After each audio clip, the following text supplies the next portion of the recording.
One of the most important battle cry of the devil is to rid you of hope. I've seen people that get to a certain point, look at their life, look at their results, look at everything, look at shame, and they conclude and they take their own lives. Say there's no point. All the battles you are facing, all the challenges you are facing, all the problems you are facing, every challenge, the accusations you experience in your mind, the kind of statement he's telling you, the kind of things the devil is saying to you, the idea of everything is to tell you, throw in the towel, you are finished. Somebody was telling me, I think the devil has been telling the fellow, you will die, you will die, you will die. Fellow said, Pastor, Apostle, we need to pray. I said, no. The one who has the ability to kill you will not tell you he wants to kill you. The devil was stripped of everything called power when Jesus went down. The Bible says he spoiled principalities and powers. The devil speaks through demonic voices to the heart of people because he needs their consent to execute. He needs you to be afraid. And when you're afraid, fear opens the door. When you see a dead body, the person just looks like they are sleeping, but they are gone. Death actually means that all hope is gone. It means that all hope is lost. And that was the case of Lazarus. They've cried now. They've done wakekeeping. They've eaten puff the way we do in Nigeria. Imagine the person you ate the puff 3 days ago is now coming tomorrow. As they vomit that puff. What I'm trying to show you is that with Jesus, you can never write off a man. You cannot. Let me give you an illustration. So let me ask.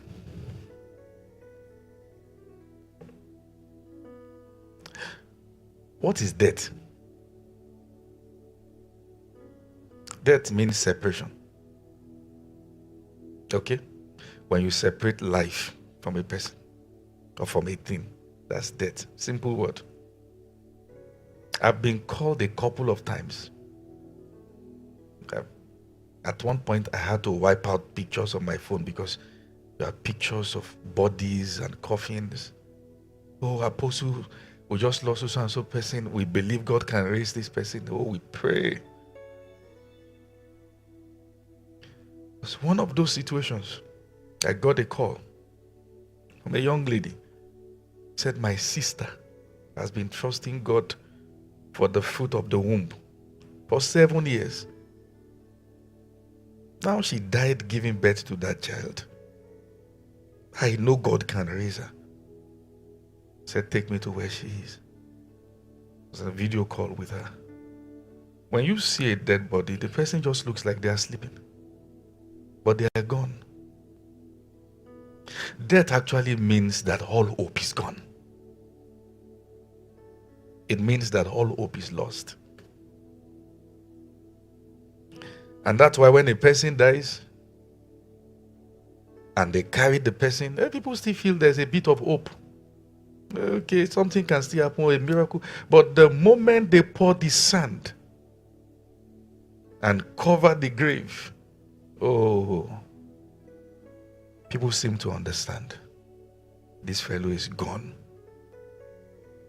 There's no coming back. And they use words like we meet till we meet again. Okay? And all that means, as far as this earth is concerned, gone. And that was the case of Lazarus. They've cried now. They've done wakekeeping. They've eaten puff the way we do in Nigeria. Imagine the person you ate the puff 3 days ago is now coming tomorrow. As they vomit that puff. What I'm trying to show you is that with Jesus, you can never write off a man. You cannot.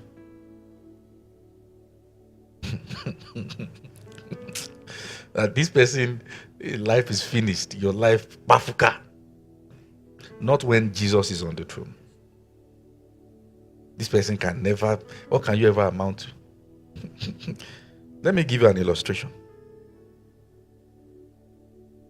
Because the scent of water there is not water.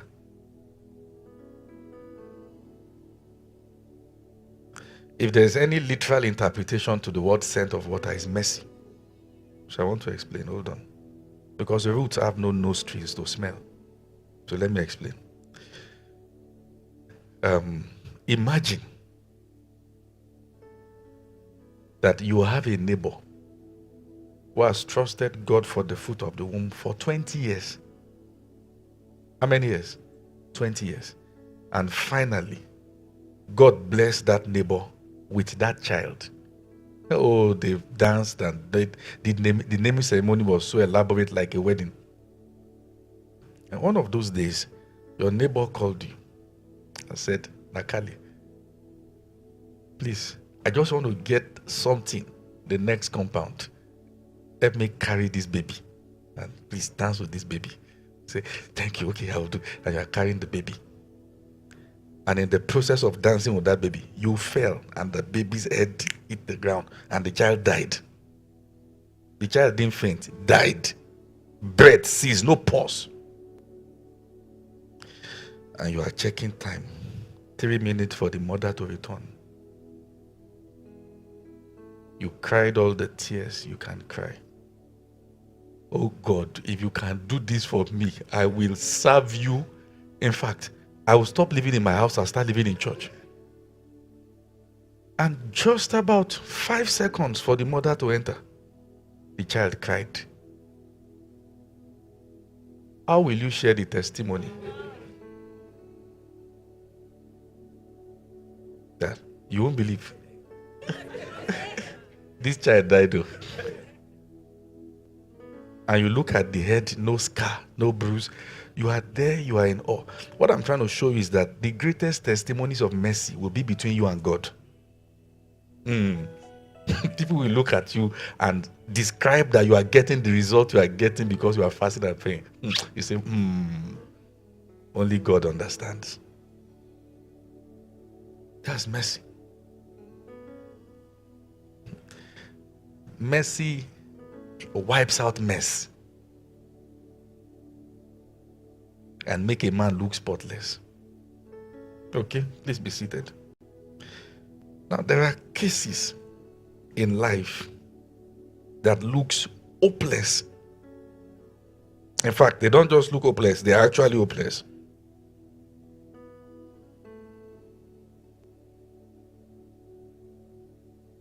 I've seen people that get to a certain point, look at their life, look at their results, look at everything, look at shame, and they conclude and they take their own lives. See, there's no point.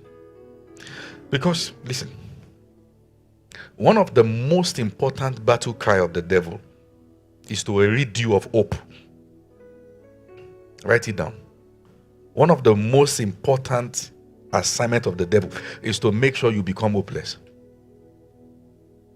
All the battles you are facing, all the challenges you are facing, all the problems you are facing, every challenge, the accusations you experience in your mind, the kind of statement he's telling you, the kind of things the devil is saying to you, the idea of everything is to tell you, throw in the towel, you are finished.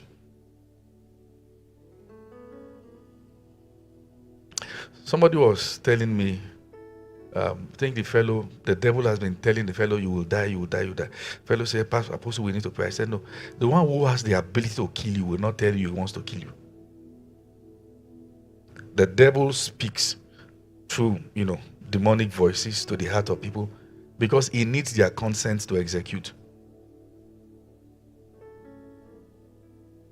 He needs you to be afraid. And when you are afraid, fear opens the door. There are fastings and prayer that there are more signs of faithlessness than faith. Yes. You saw yourself in a vision that you were eating in the dream. Then you started 3 days dry because it didn't meet a body of revelation on ground. That's why. And you notice the moment you finish fasting the fast, that same night they'll come and serve you apple in your dream. And they will not still put water. When we were on campus, one of my friends had a dream. And then, with me eating messages back to back. It was hot. The devil came to the wrong person. Gave him amala in the dream. He got up. I just saw him talking in the middle of the night. He said, devil, you are stupid. You are your father-in-law. You dare to serve me amala, you didn't put water. I'm going to sleep now. If they born you, don't bring water. That's somebody's body of revelation. Another person start running. These are hurt in the dream. And because you believe that means retrogression, you retrogress. As a man thinks in his heart, so is he. The devil speaks because he needs your permission. Yes. When I go to minister in programs, I tell them, if the devil is powerful, I must not get home. So I say, why will you talk like that? You want to tempt the devil because that's where you are in the revelation. I saw a video. You know, this thing they've been doing, I'm not the blind, I'm the blind sister. I'm not the blind, I'm the blind sister, brother. So I saw one, the funniest I've seen. The guy went to steal a phone, so they caught him. And this one said, "I'm not the thief. I'm the neighbor of the person whose phone was stolen. I'm not the thief. I'm the friend of the neighbor. I'm not the thief. I'm this." Then the last guy came with swollen face. "I am the thief." And somebody slapped him behind. He said, "Speak." But if that same thief was holding a gun, it's powerful. The devil was stripped of everything called power when Jesus went down. The Bible says he spoiled principalities and powers. Do you understand? Yes, sir. Maybe I need to do something here a bit. You are not dying. Yes, sir. There's no such thing as we don't know what 2024 holds because people just die anyhow. Not you.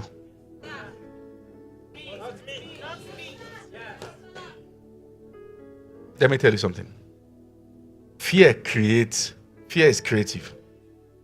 What a man is afraid of has a way of coming. Job said, "What I feared greatly has finally come." Meaning that the devil is not creative. He needs to know your fear to design your attack. That's why they are called weapon fashioned. He's a fashion designer. It suits you based on what you order. Do you understand what I'm saying? When you want to give clothes to you say, I want this style. Your fears is you giving the devil this style to fashion against you. Yes. And once you are afraid, he spots that thing that you fear the most, then he designs it. When you take away the fears and walk in faith, you have left him stranded. Then he starts throwing suggestions. "I'm going to kill your wife." Yeah. We already died in Christ long ago. "I'm going to kill your child." We are hidden in Christ and Christ in God. Do you understand what I'm saying?